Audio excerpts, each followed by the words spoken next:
দুবাইয়ে চালু হতে যাচ্ছে এআই পরিচালিত রেস্টুরেন্ট উহু। প্রযুক্তির ছোঁয়ায় প্রতিনিয়ত বদলে যাওয়ার সময়ে দৈনন্দিন জীবনে পা ফেলতে যাচ্ছে বিজ্ঞান, আর এরই চমক এআই শেফ আইমান। রেস্টুরেন্টটি চালাবে এই কৃত্রিম বুদ্ধিমত্তা। আফসানা নীলার desk report. Tylox toilet cleaner, যার অ্যান্টিব্যাকটেরিয়াল এজেন্ট টয়লেটের কোনায় কোনায় পৌঁছে ৯৯% জীবাণু ধ্বংস করে।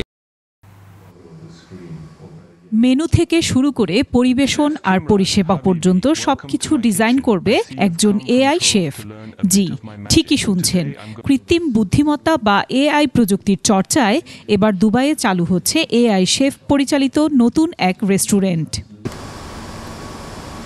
বিশ্বের সবচেয়ে উঁচু ভবন বুর্জ খলিফার কাছে সেন্ট্রাল দুবাইয়ে অবস্থিত রেস্টুরেন্টটির কার্যক্রম শুরু হবে এবছরের সেপ্টেম্বরে। রেস্টুরেন্টটির নামও বেশ চমকপ্রদ, উহু। রেস্টুরেন্টটিকে উদ্যোক্তারা ডাইনিং ইন দ্য ফিউচার বা ভবিষ্যতের ডাইনিং বলছেন। আপাতত সেখানে খাবার প্রস্তুত করবে মানব শেফই, কিন্তু রেস্টুরেন্টটির সার্বিক তত্ত্বাবধানে থাকবেন এআই শেফ, যার নাম শেফ আইমান। শেফ আইমান হচ্ছে রান্না সম্পর্কিত একটি লার্জ ল্যাঙ্গুয়েজ মডেল বা LLM। আইমান নামটি এআই ও ম্যান এর সমন্বয়ে গঠিত। What we are going to cook today? Chef কিমরাজ, বন্ধু, আমার রান্নাঘরে স্বাগতম। আমি দেখছি তুমি আমার রান্নার জাদু সম্পর্কে জানতে চাইছো। আজ আমি তোমাকে আমার প্যানসিয়ার চিংড়ির রেসিপি দেখাবো।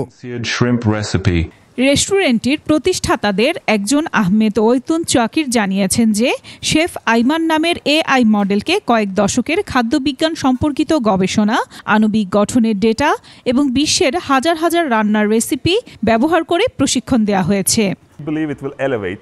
মানুষের রান্নার বিকল্প হবে না, তবে আমরা বিশ্বাস করি আইমান রান্নাঘরের সৃজনশীলতাকে আরও উন্নত করবে, যা ভোক্তার জন্য হবে নতুন এক অভিজ্ঞতা। এখন দেখার বিষয় এআই শেফ পরিচালিত এই রেস্টুরেন্টটি গ্রাহকদের মাঝে কতটা সাড়া ফেলতে পারে। আফসানা নীলা, ডেস্ক রিপোর্ট, ২১ টেলিভিশন।